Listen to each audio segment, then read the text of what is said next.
Hi, welcome to the Soil Health Connection. I'm Liz Harper, Executive Director of the Colusa County RCD, and I'm here with my co-host, Sarah Light, Agronomy Advisor with UC Cooperative Extension. Today, we are connecting with Jennifer Sanders, a family farmer in Colusa and Sutter counties.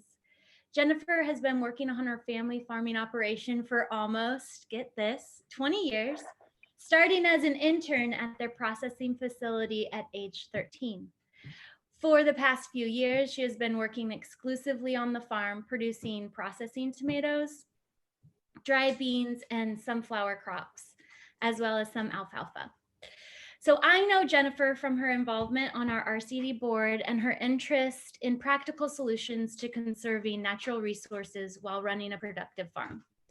Jennifer's family farm has planted 3 hedgerows. So as this interview could go in so many directions, we will be focusing on planting and maintaining hedgerows along field edges in the Sacramento Valley.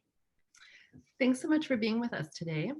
Improving soil health doesn't have to be just in the productive areas of your farm. In a previous Soil Health Connection interview with Rachel Long, she discussed the positive impacts of hedgerows along farm edges, such as carbon sequestration, providing necessary habitat for beneficial insects. What prompted you guys to plant hedgerows? And can you tell us a little bit about your 3 hedgerows? Sure. So first, thanks for having me. I'm very happy to be with you guys today. So in 2017, we were approached by our current partner, the Xerxes Society. We were working with a food processor at the time that they had received a grant through a food company that was working with their downstream supply chain. So they were looking for producers in their supply chain to put in hedgerows to achieve the goals in their sustainability plan. And they approached us and we decided to take the jump and do something we'd never done before.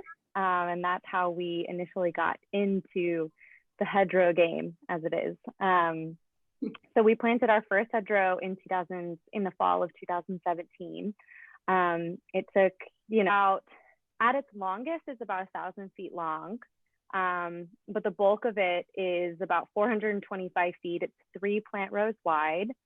And we always put in subsurface drip irrigation. We use a drip hose, and then each plant gets its own emitter. And the second hedgerow we planted in 2018, in the fall of 2018. Really similar setup. It's a lot longer. It's down the road at a different field. It's about 2,400 feet long for the majority of it. That's 2 plant rows, and then it's separated by an access road into the field, and then there's an additional 600 feet that's just a single plant row. But those 600 feet are underneath some black walnut trees, and so they really struggle, just with a toxin that black walnuts release. It inhibits their plant growth, and then obviously they're huge trees, and so they suffer from that shade, the constant shade. So that side struggles. But we have tried to mitigate it with some shade resistant varieties. And then we planted our third hedgerow in the fall of 2019, so kind of did one every year. And that one's our longest to date. That one's 3,200 feet. It's a single plant row, also on subsurface drip. And it's alternate, and then I'll talk a little bit about the plant selection. So each of our hedgerows has a combination of shrubs and subshrubs and forbs, and then one of our hedgerows has trees. So the ones we planted in 18 and 19 are both fully 100% under power lines, and so we're not able to plant any tall trees. But the first one that we planted in 2017 doesn't have that issue, so we did plant 5 valley oaks and 5 sycamores, which was really great. And they're doing well today. They're obviously not super huge, but they're slow growers, but they're there, and they fit in really well with the ecology that surrounds that area. There's a lot of sycamores. It's on Sycamore Slough. And there's a lot of oaks in that area as well. And then the other two focused on, subshrubs and shrubs and forbs. And we tried to intermix milkweed throughout for monarch habitat. And then in our third one, we had a really strong focus on milkweed for monarch habitat that we did basically a shrub, a subshrub, and then a milkweed. So every third plant was a milkweed. Awesome. And then you mentioned some of the challenges with the sites of having the electrical wires and the walnut trees. Mm-hmm. So what was the process of site selection and what were in these sites before the hedgerows? Yeah, so one of the first things we consider with site selection is we are tenant farmers. So we don't own any of the properties that we plant our hedgerows on. So that's a huge consideration. We need to have the landlords buy-in and their interest. These are permanent plantings and they're intended to be there for many, many years. And obviously we have limited committed time on those properties. So that's the first consideration is, are we going to be able to plant this, period?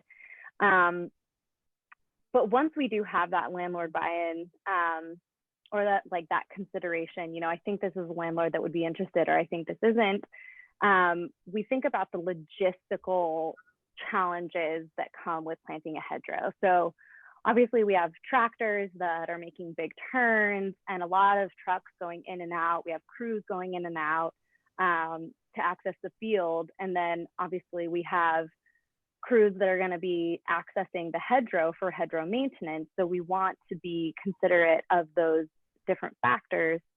So we typically go for the edge of a field that's not going to be sort of in the way of the systems that we have in place.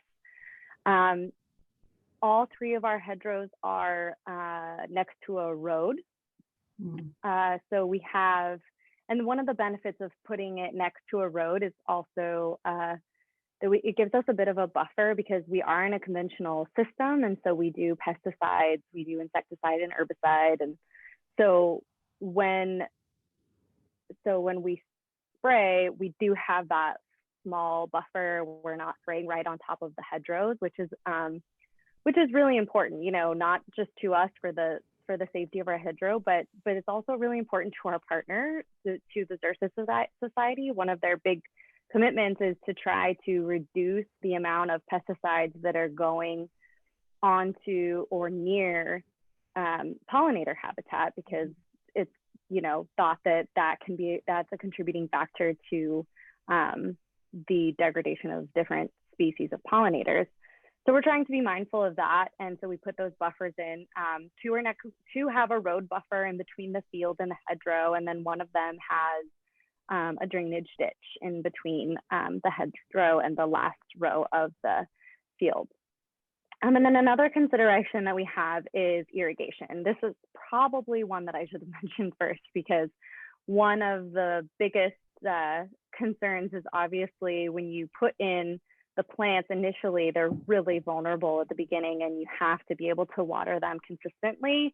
And if you plant in the fall, there's a good chance that you'll get really good winter rain and they'll get really good moisture, but that doesn't always happen. And even after that winter rain initially, they're still not going to be well enough established by that next summer that they're not going to require irrigation. They're still really young plants coming out of their first dormancy probably. And so we want to be able to easily and efficiently irrigate the plants that we put in. We don't want to lose plants because they didn't get enough water. But it does happen.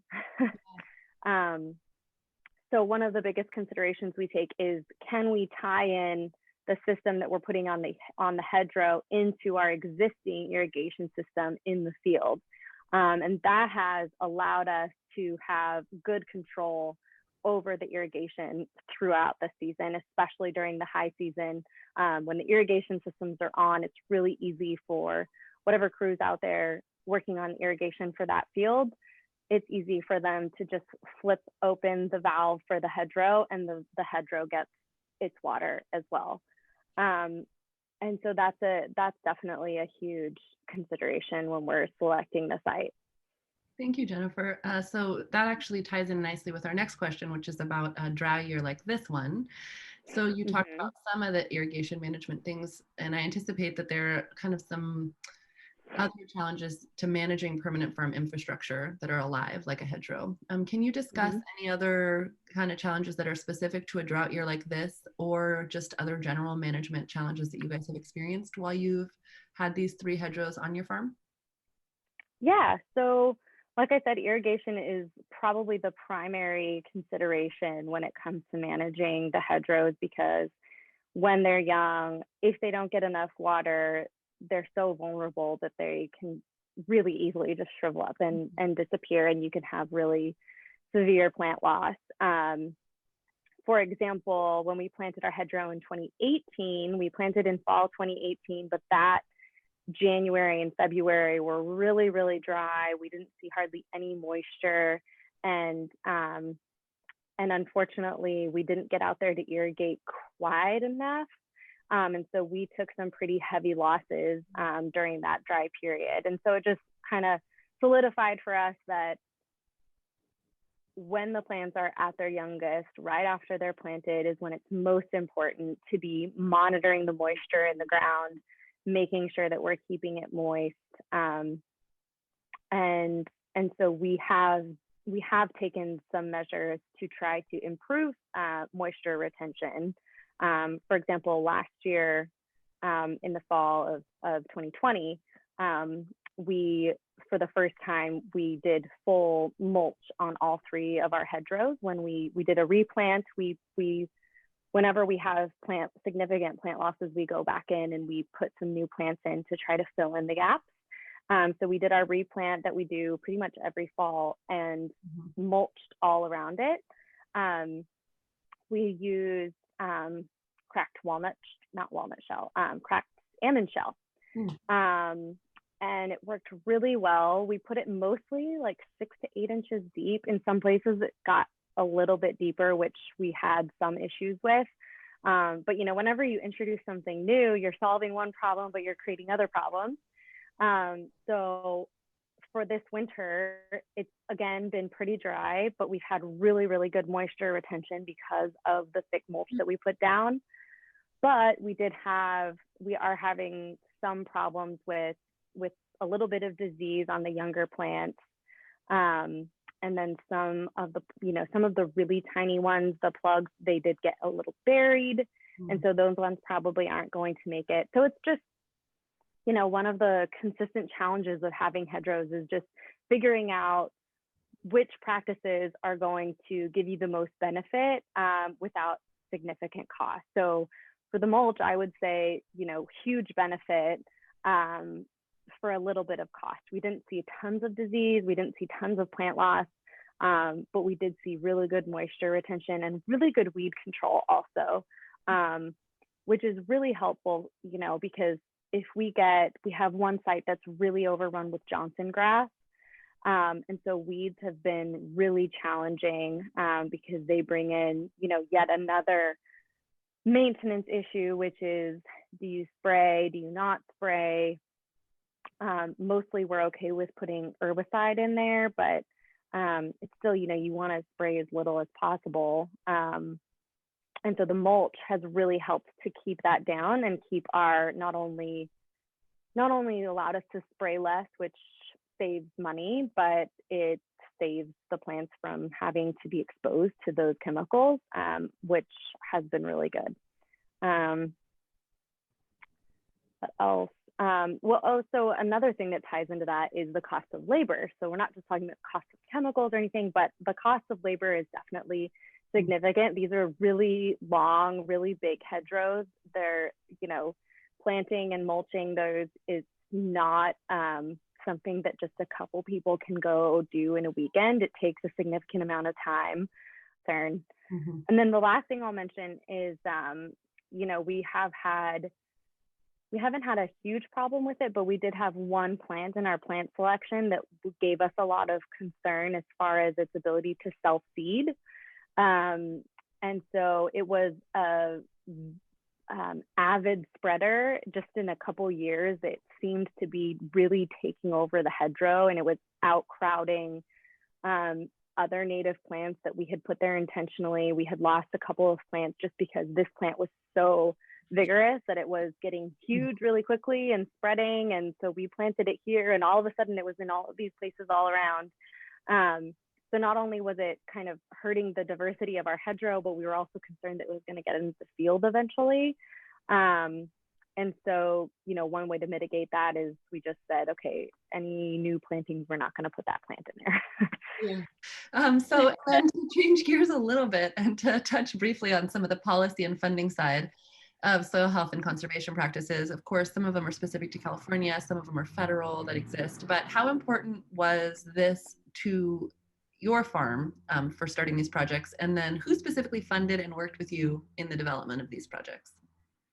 Yeah, so like I said, we were initially approached by Xerxes, and they're our primary partner, and they provide most of the funding. The only thing that we pay for is the labor, and Xerxes pays for the plants and any of the other infrastructure that we put in with their grant. So that's been really nice. But we also did get our mulch for free in 2020, which was really great, though Xerxes would have paid for that.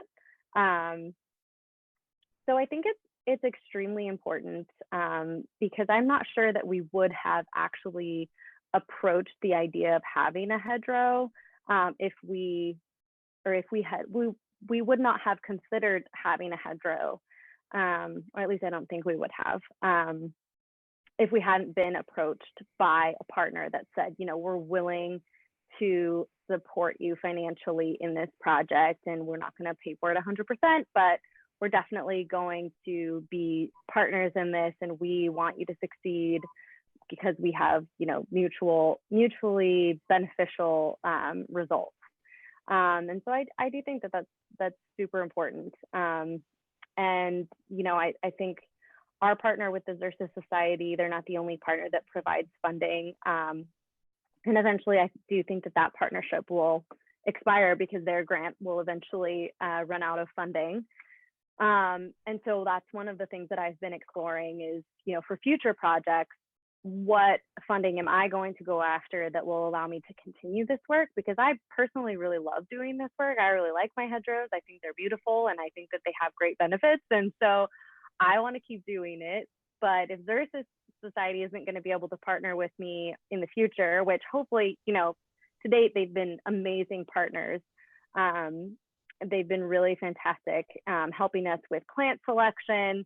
They've helped us with site selection, and just supporting us in basically any questions we had, helping us manage, you know, when to plant and when to do a replant, and, you know, a lot of things. They've helped us, especially with plant selection under the power lines. That's really, you know, it's pretty specific. PG&E is very specific about what you can plant under a power line and what you can't plant. And if they do see you planting something you're not supposed to, they'll tell you to take it out. In fact, while we were doing our replant last year in the fall, someone from PG&E was just happened to be driving by while we were working on it, and he was like, got out of his truck and he came up to me. He's like, you know, this isn't really what I'm working on today, but you guys aren't like planting any big trees by any chance, are you? I was like, no, we're good. Don't worry. We used your list and everything, so no problem. But anyway, yeah, I think that's, so now I've been looking for different grants and looking at things, you know, programs with NRCS. And then I know the RCD offers pollinator kits when they can get them, which interestingly are from Xerxes Society. But you know, there's those programs out there, and it's just a matter of finding those programs that are going to fit with what you want to do. And typically there's a lot of programs available for whatever you want to do. You just have to find the right one that fits exactly which project you're going to do. And I think that as we approach the end of our partnership with Xerxes, that's going to be even more important. So you briefly touched on the multi-benefits of hedgerows. And so to go a little off-brand from soil health, Jennifer, tell us what some unexpected benefits of your hedgerow have been. Sure. So first and foremost, I had never heard of a hedgerow, I don't think, before 2017, except maybe as it relates to the hedgerows in like England. And so for me, it's really fueled this passion about pollinators and pollinator conservation and habitat conservation. It's actually led me to my work with the RCD. That's how Liz and that's how you and I connected. And that's become a huge part of my life in the last couple of years. And so I've been, really, really grateful for that. And so I have my hedgerows to thank for that. And it's also fueled this interest in native plants, which I didn't think that I would be interested in maybe before, but now I really love native plants. It's the only thing I want to put in my garden, and plant identification out when I'm out in the world. I'm recognizing these native plants and recognizing these native bee species or other native pollinators. And so that's been really cool for me. But then an interesting one is how it's allowed me to interact with our landlords, the property owners that own the property that our hedgerows are on. One landlord in particular, I've worked really closely with on plant selection and where we were putting the hedgerow. And it is interesting to kind of connect with people that you weren't expecting to connect with over this shared interest in pollinator habitat and conservation where you didn't really know that it existed before. And that's spread not only to the landlords, but as well to just local people driving by who know that those are the fields that our farm is working on, and they call up, me, or they call up my dad or my uncle who are the real farmers in this situation. Let's be real. But they call up, my dad or my uncle and say, hey, those are some pretty great hedgerows you guys got there. Like, what are you working on? And or they see us out working on it and they stop and want to chat. And so that connection has been really, really interesting and really cool for our farm, not just for me, but for my dad and my uncle and for the people that we're working with as well. And then lastly, they're really beautiful. There are some native plants that you look at and you're like, okay, yeah, I could see that being a California plant. Like, that's a nice plant. And then there are some plants that are native to California that just blow me away with how pretty they are. Like a Western redbud. Like, those are some of the most gorgeous plants I've ever seen. They're giant and pink and so vibrant, and then plants that I didn't think I would like buckbrush. Like, what a great plant that is. Anyways, so so those are interesting, side benefits that I wasn't expecting. So thank you so much for being on our show. I agree with you. The beauty of hedgerows has grown on this California native as well. But I wanted to let viewers know that you're working with Sarah on a cover crop variety trial in one of your fields. And so before we let you go, I want you to just kind of share what you find compelling about this trial and what information are you looking to gain as an annual crop producer in the area? Sure. So Sarah's doing a variety trial on one of our fields. It's a pretty small plot, but doing gosh, how many varieties do you have on that, Sarah? It's a 24. lot. 24. Yeah, so 24 different varieties. And one of the reasons I'm interested in the cover crop trials is because I'm really interested in how these conservation practices can intersect and work into a conventional system. Typically, we don't have cover crops in a conventional system. You basically spray pre-emergent on the whole field and you leave it fallow all winter long, and it makes for a really awesome start to your season because as soon as the ground is dry, you just hit the ground running, prep the field, plant it, you're good to go. But it's not necessarily the best for soil fertility. You're not going to get the highest and best use out of your soil when you're using that system. And so I'm really interested in how cover crops can kind of work into a system that's doing that, doing that as its rule, but maybe can work in cover crops here and there, maybe on a piece of soil that's not doing well, that's not producing what it should. Maybe we can try to put a cover crop and do some other practices like adding compost or adding whatever soil amendments we think we might need, and cover cropping it over the winter and seeing how that could change the production level in the following years. Not necessarily saying that as a rule you would cover your entire farm with cover crops, because I think that's, for a lot of farms, for our farm in particular, would be really difficult and really impractical. But there are places where I think that it could work to improve the soil health of particular properties that are not doing well. And so I'm interested in getting into those trials, into those experiments. Specifically, the one Sarah's doing is a variety trial. So she's just trying to see which varieties will do well. But I think that's, the start to, okay, which varieties are going to do well in this area?